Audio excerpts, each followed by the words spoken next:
Good morning, praise the Lord. Today, July 28th, we'll talk about Haman, the villain of the book of Esther. Esther 3 5 and 6. When Haman saw that Mordecai would not kneel down or pay him honor, he was enraged. Yet, having learned who Mordecai's people were, he scorned the idea of killing only Mordecai. Instead, Haman looked for a way to destroy all Mordecai's people, the Jews, throughout the whole kingdom of Xerxes. The most arrogant people are often those who must measure their self-worth by the power or influence they think they have over others. Haman was an extremely arrogant leader. He recognized the king as his superior, but could not accept anyone as an equal. When one man, Mordecai, refused to bow in submission to him, Haman wanted to destroy him. He became consumed with hatred for Mordecai. He was already filled with racial hatred for all the Jewish people because of the long-standing hatred between the Jews and Haman's ancestors, the Amalekites. Mordecai's dedication to God and his refusal to give homage to any human person challenged Haman's self-centered religion.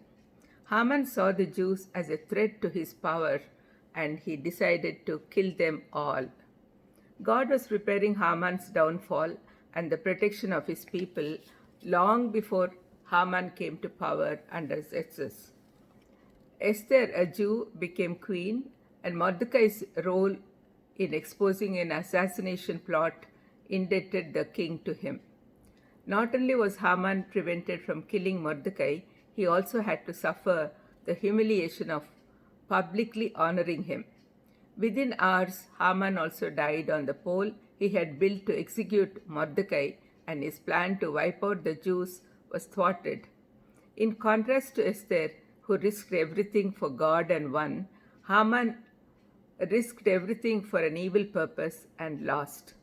Our initial response to the story about Haman is to say that he got what he deserved. But the Bible leads us to ask deeper questions. How much of Haman is in you and me?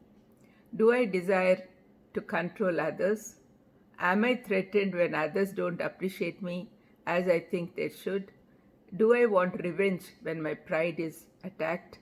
If you have yes as an answer for any of these questions, confess these attitudes to God and ask Him to replace them with an attitude of forgiveness.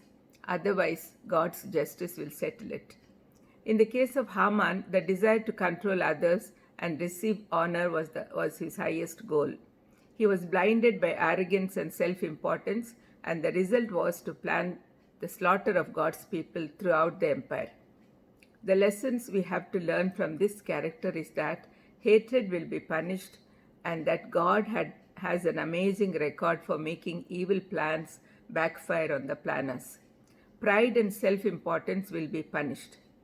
An unquenchable thirst for power and prestige is self-destructive. Let's pray.